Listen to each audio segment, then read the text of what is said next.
नमस्कार दोस्तों, मेरा नाम है अनुज और आप सभी लोगों का एक बार फिर से आर्मी मैस यानी मिलिट्री इंजीनियर सर्विस से रिलेटेड आज की इस वीडियो में स्वागत करता हूं।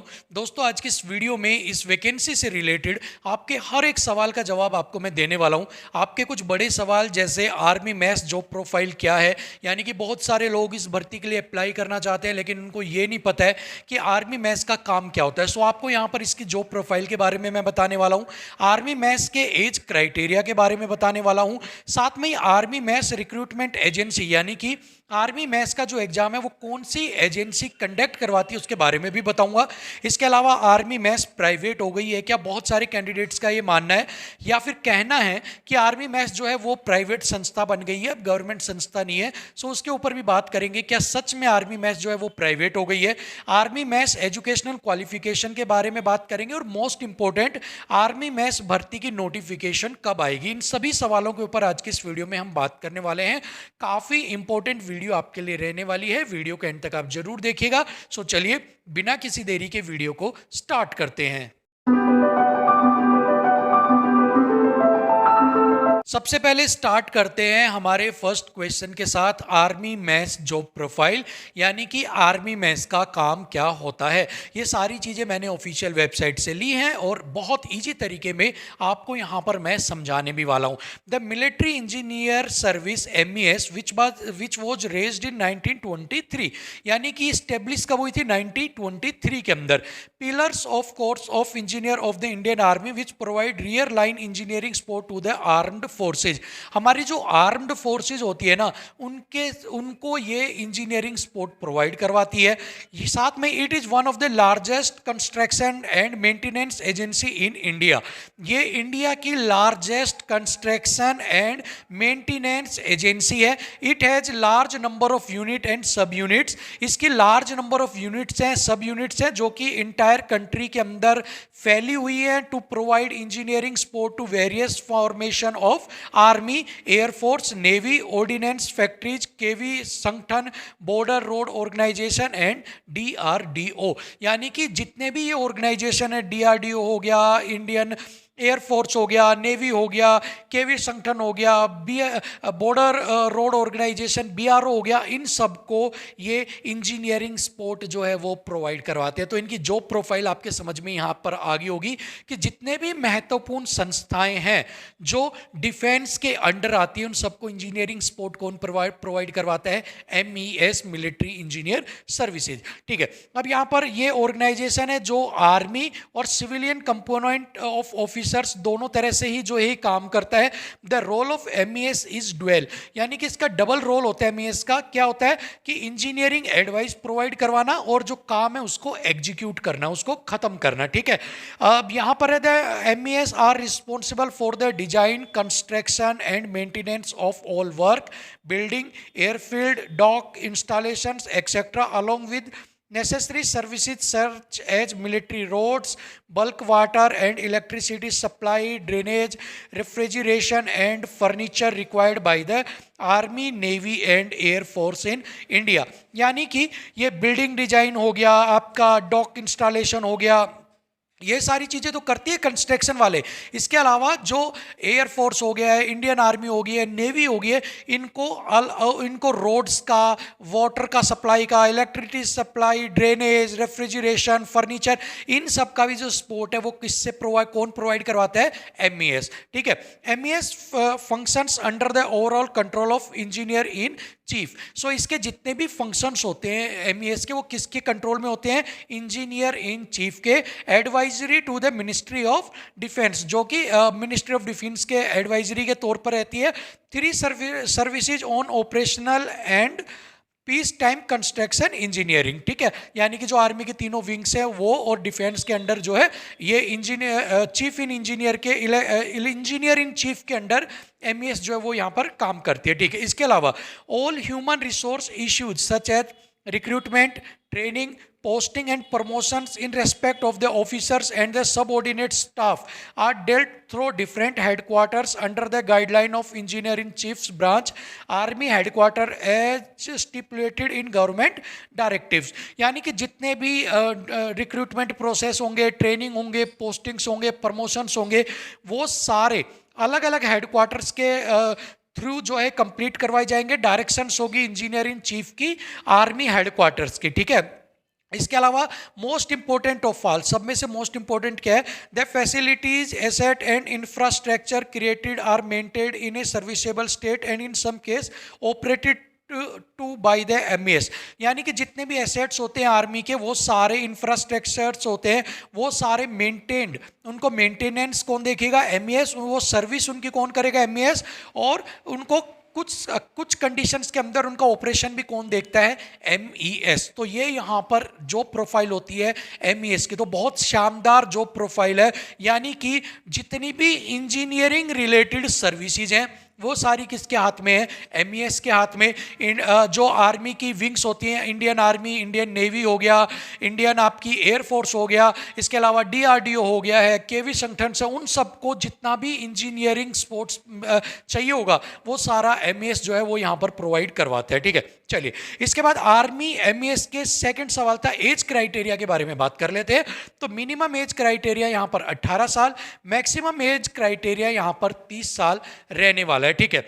एज रिलैक्सेशन की अगर हम यहाँ पर बात करते हैं तो ओबीसी को यहाँ पर 3 साल का एज रिलैक्सेशन दिया जाएगा, यानी कि वो 33 साल तक फॉर्म को भर पाएंगे। एससी एसटी को 5 साल का, यानी कि वो 35 साल तक फॉर्म को भर सकते हैं। PH, other, OH and HH जो हैं उनको 10 साल का दिया जाएगा, यानी कि वो 40 साल तक फॉर्म भर सकते हैं। एक्स सर्विसमैन को 3 साल का दिया जाएगा, यानी कि वो भी 33 साल तक जो फॉर्म है उसको भर सकेंगे। सो ये यहाँ पर है आपका एज क्राइटेरिया। नेक्स्ट अगर हम बात करते हैं आर्मी मैस रिक्रूटमेंट एजेंसी, यानी कि आर्मी मैस का जो एग्जाम होता है उसे कौन कंडक्ट करवाता है। सो अगर एमटीएस की बात करें तो इसे एसएससी या फिर जो डिपार्टमेंट है वही कंडक्ट करवाता है। स्टोर कीपर की बात करें तो उसे भी एसएससी या फिर डिपार्टमेंट कंडक्ट करवाता है। ड्राफ्टमैन की बात करें तो उसे एसएससी या फिर डिपार्टमेंट कंडक्ट करवाता है। आर्किटेक्ट कैडर ग्रुप ए की आईईएस, इंडियन इंजीनियरिंग सर्विस या फिर यूपीएससी कंडक्ट करवाती है। बैरक एंड स्टोर ऑफिसर को भी आईईएस या फिर यूपीएससी जो है वो कंडक्ट करवाती है। सुपरवाइजर बैरक एंड स्टोर को भी आईएएस एंड या फिर यूपीएससी जो है वो इसके एग्जाम को कंडक्ट करवाती है। मेट को या तो डिपार्टमेंट या फिर जो एसएससी है वो इस एग्जाम को कंडक्ट करवाती है। सो यहाँ पर आपको ये भी जवाब मिल गया होगा कि किस पोस्ट का एग्जाम कौन सा ऑर्गेनाइजेशन, कौन सी रिक्रूटमेंट एजेंसी जो है वो इसको यहाँ पर कंडक्ट करवाएगी। नेक्स्ट क्वेश्चन है, क्या आर्मी मैस प्राइवेट हो गई है क्या। बहुत सारे कैंडिडेट्स का ये मानना है या फिर कहना है कि आर्मी मैस जो है वो प्राइवेट हो गई है, गवर्नमेंट एक नहीं रही है अभी इसकी, इसीलिए वैकेंसी नहीं आ रही क्योंकि ये प्राइवेट ऑर्गेनाइजेशन के अंडर चली गई है। अभी आपको यहाँ पर मैं इंडियन डिफेंस की ऑफिशियली वेबसाइट के ऊपर लेकर जा रहा हूँ और वहाँ से आपको मैं दिखाने वाला हूँ कि क्या ये सच में प्राइवेट हो गई है या स्टिल ये अभी भी गवर्नमेंट एक जो है उसके अंडर आती है, ठीक है। सो अभी हम चल रहे हैं इंडियन डिफेंस की ऑफिशियल वेबसाइट के ऊपर। दोस्तों ये हम आ गए हैं डिपार्टमेंट ऑफ डिफेंस यानी कि रक्षा मंत्रालय की ऑफिशियल वेबसाइट के ऊपर। यहां पर जब आप नीचे स्क्रॉल करेंगे तो आपको दिखेगा इंपोर्टेंट ऑर्गेनाइजेशंस। इंपोर्टेंट ऑर्गेनाइजेशंस में सबसे पहले है आर्मी, फिर है एयरफोर्स, थर्ड पर है नेवी एंड फोर्थ पर है अदर्स। आप जब अदर्स के ऊपर क्लिक करेंगे तो यहाँ पर उन ऑर्गेनाइजेशंस की लिस्ट ओपन हो जाएगी जो डिपार्टमेंट ऑफ डिफेंस यानी कि रक्षा मंत्रालय के अंडर आते हैं। अब यहाँ पर आप देखोगे कि आपको बहुत सारे जो है डिपार्टमेंट दिख जाएंगे, टोटल 10 डिपार्टमेंट है। बट यहाँ पर जो 8th नंबर का डिपार्टमेंट है वो है मिलिट्री इंजीनियर सर्विसेज यानी कि MES।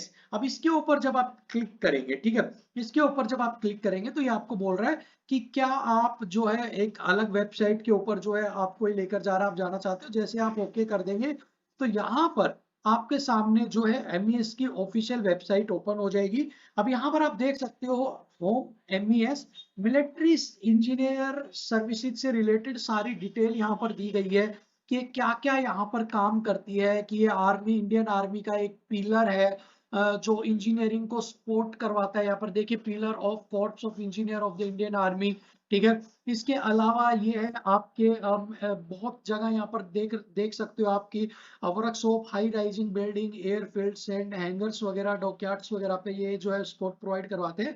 और यहाँ पर आप जब चेक करेंगे तो यहाँ पर उनका ऑर्गेनाइजेशन का स्ट्रक्चर जो है वो भी आपको यहाँ पर दिया हुआ है। Engineer in chief, commander chief engineer, zonal chief engineer, यानी कि सारी चीजें यहाँ पर आपको दी गई है। तो यहाँ पर एक चीज तो ये क्लियर हो जाती है कि भाई यहाँ पर ये जो ऑर्गेनाइजेशन है गवर्नमेंट ऑर्गेनाइजेशन है, और बहुत सारे लोग जो बोल रहे थे कि प्राइवेट ऑर्गेनाइजेशन है, अभी तक इसका प्राइवेटाइजेशन नहीं हुआ है और ये गवर्नमेंट जॉब है और गवर्नमेंट के अंडर ही इसकी जो वैकेंसीज है वो यहाँ पर आती हैं।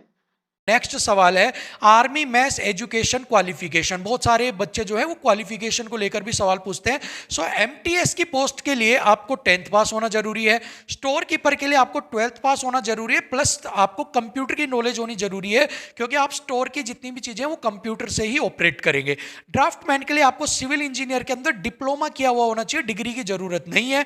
आर्किटेक्ट कैडर ग्रुप ए की बात करें तो वहां पर आर्किटेक्ट के अंदर आपको बैचलर इन आर्किटेक्ट बीटेक आपने की हुई होनी चाहिए आर्किटेक्ट फील्ड के अंदर। बैरक एंड स्टोर ऑफिसर के लिए आपका ग्रेजुएशन किसी भी फील्ड से होना जरूरी है। सुपरवाइजर बैरक एंड स्टोर के लिए भी आपका ग्रेजुएशन होना जरूरी है। एंड मेट की पोस्ट के लिए आपको 10th पास होना जरूरी है। नेक्स्ट अगर हम बात करते हैं आर्मी मैस भर्ती कब आएगी, सो सबसे पहले हम बात करते हैं रीजन ऑफ डिले को लेकर। This recruitment notification was out in 2022, 2022 के अंदर इसकी नोटिफिकेशन आउट की गई थी एंड मेड पब्लिक इन 2023, और 2023 के अंदर वो नोटिफिकेशन को पब्लिकली किया गया था। But due to not sign of MOU this recruitment put into sleeping stage.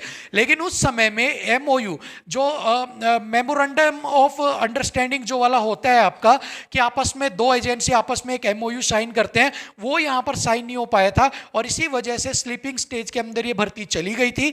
Then to till now, तब से लेकर अभी तक जो रिक्रूटमेंट है वो सेम इशू फेस कर रही है कि MOU जो है वो साइन इसका नहीं हो पा रहा है, क्योंकि कभी SSC के साथ नहीं हो पा रहा, कभी IAS के साथ नहीं हो पा रहा, कभी डिपार्टमेंट कुछ खुद इस एग्जाम को नहीं ले पा रहा, तो कभी UPSC के साथ इसका जो MOU है वो साइन नहीं हो पा रहा है। लेकिन but as per latest update के अकॉर्डिंग MOU साइन जो है वो प्रोसेसिंग में है, ऐसी खबरें आ रही हैं विद UPSC IAS SSC और हेडक्वार्टर के साथ जो है बात चल रही है कि एग्जाम का MOU जो है वो अभी यहाँ पर साइन होना चाहिए। एज सुन एज MOU जो है वो साइन यहाँ पर हो जाएगा, इस रिक्रूटमेंट एजेंसी जो है वो आपकी जो नोटिफिकेशन है उसको यहाँ पर आउट कर देगी। ठीक है, most probably in the March notification जो है वो आउट की जा सकती है। उम्मीद ये लगा रही है कि मार्च के अंदर आपकी नोटिफिकेशन आउट हो जानी चाहिए और जो 2022 से इस भर्ती का वनवास चल रहा है वो भी यहाँ पर खत्म हो जाना चाहिए। सो उम्मीद बरकरार रखिए, तैयारी आप अपनी रखिए। मार्च के अंदर उम्मीद लग रहा है कि MOU साइन होने के बाद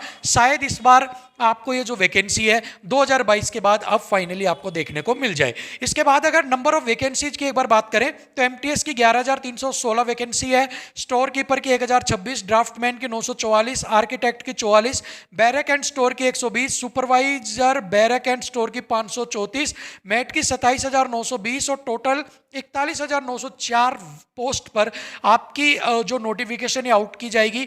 ये वेकेंट सीट्स का डाटा है जो अगर आप RTI वगैरह लगाएंगे तब भी आपको ये सारी चीज़ें वहाँ पर मिल जाएंगी। सारी चीज़ें आपको वहाँ पर ये डिटेल दे दी जाएगी कि हाँ इतने पद जो है वो यहाँ पर खाली है। लेकिन अगर ये वैकेंसी आई तो ये 41,000 नहीं, कम से कम 50,000 पदों के ऊपर इसकी जो वैकेंसी की नोटिफिकेशन है वो यहां पर आउट की जाएगी। होप सो इस भर्ती से रिलेटेड हर एक सवाल का जवाब आपको मैंने यहां पर दे दिया होगा, लेकिन फिर भी इस भर्ती से रिलेटेड अगर आपका कोई भी डाउट है, छोटे से छोटा भी डाउट है, मन में मत रखिएगा, कमेंट बॉक्स में लिखिएगा, क्योंकि मन में रखने से जवाब नहीं मिलेगा। कमेंट बॉक्स में लिखोगे तो आपको उसका जवाब जो है वो मिलेगा और अपनी तरफ से बिल्कुल एक्यूरेट जो जवाब है वो आपको यहाँ पर मैं प्रोवाइड करवाऊंगा। ऐसा नहीं है कि आपको कुछ भी चीज़ें बता दूंगा, जितनी भी चीज़ें आपको मैंने बताई है ये सारी ट्रस्टेड सोर्स से आपको ये इन्फॉर्मेशन मैंने आपको यहाँ पर दी है। ठीक है, सो फिलहाल के लिए वीडियो में इतना ही, मिलेंगे आपसे अगली वीडियो में, तब तक के लिए थैंक यू सो मच, नमस्कार।